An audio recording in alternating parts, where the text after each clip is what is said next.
challenges are very broad and very diverse.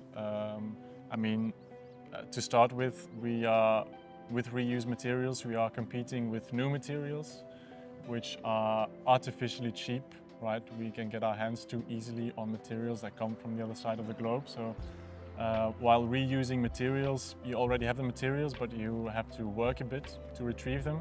And it's precisely this labor that costs a lot of money in Western countries. So we have a strong disbalance between the cost of materials and the cost of labor, which has to tip in the other directions if you want to reuse more.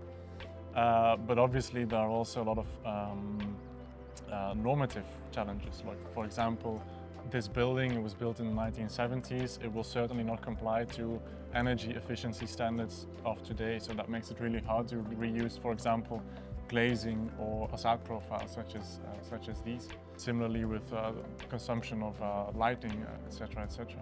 And then there are also obviously some more cultural and even psychological barriers as well. We live very much in a culture where the newness of a material is very much appreciated.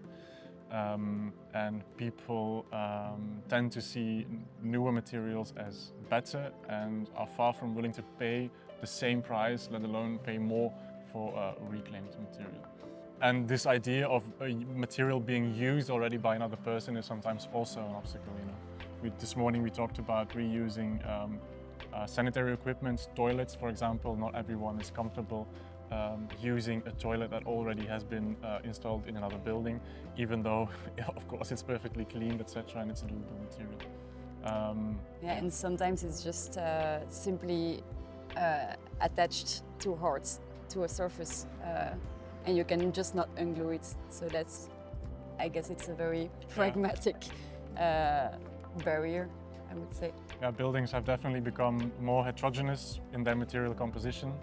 The newer the buildings, the more just elements they contain, and they are not just designed for disassembly. So that's a very technical obstacle as well, which kind of generally limits the reuse potential of materials to more older materials.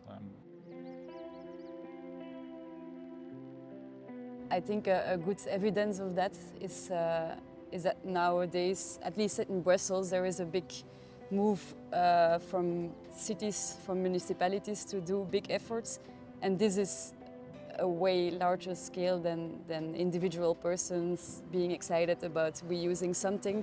Like, then we talk about really big and large scales. So from the moment you get, I guess, municipalities or like authorities excited about this idea of not demolishing building, then you really, I guess, have an impact. Or I think there's certainly, like what you addressed, this discrepancy between reusing and then or reusing certain materials, which might seem a bit more like a token rather than a genuine impact on a project. I think it also has to do with the reality that you are just in a world where less than 1% of materials are being reused. So evidently you will always only reuse a fraction in today's building culture. It's also something we will address during the lecture, this discrepancy between scale. And then obviously as an architect, or even we have similar experiences, you don't always have control over how your client might kind of use your efforts to promote their projects. It's true that it may be a bit overblown to promote a project that reuses certain material as a circular project. But we should also be careful not to dismiss too easily what has actually happened. Maybe there were some interesting efforts, and maybe this one material that was reused, it can also be valued nonetheless.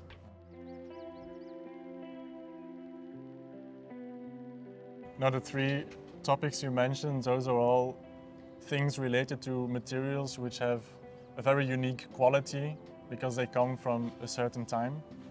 And it's true that for many materials that we can reclaim out of buildings, like maybe also materials from this building, for example, you will not find any new equivalents. And I think that is always fascinated. I think most of the people that work at Rotor, that you can work with materials you would otherwise not find new, and that also inspire you to design in a way that you wouldn't think of if you would work with new materials. And I think there are still many architects who would see it as a constraint to work with a material that's already there, because to them it's kind of, it sets a direction to their project and they like to start from a blank page. But I think most of us are kind of inspired by the specificity of a certain material and start from there. And sometimes these materials might be very specific and even very hard to think of how would you reapply these materials because they might be a strange shape or a strange color. But I think also many of the clients at Rotor Construction, they like this challenge because it takes precisely a good designer to then fit these materials in a new setting that works in its entirety. I think many people like this aspect of reclaimed materials. It's a bit tinkering, okay, how do we make this work in a new whole, but it's a nice challenge as well. I myself seen for 6 years materials, different kind of materials passing by our warehouse. It's a nice thing to do to see them flow. But the other thing is that every material or most of the material somehow tell a story about an era that's over, or I mean materials that are not produced anymore. Mostly we try to do some research about the type of materials, and that's how you get to know history and and at least that's what gets me excited about the whole work at Rotor, to not only look at the material but see what a material can carry, what kind of story it tells. So yeah, that's I would say like the most exciting part of the work. And then there are also a lot of materials which might not play a visual role in your project, which are more invisible. And then you might stumble on maybe more legislative or normative barriers to reuse, which are also interesting because then you encounter ways in which our building culture is actually engineered towards using new materials, and kind of you learn a lot about what are certain lobbies that might block the use of reclaimed materials.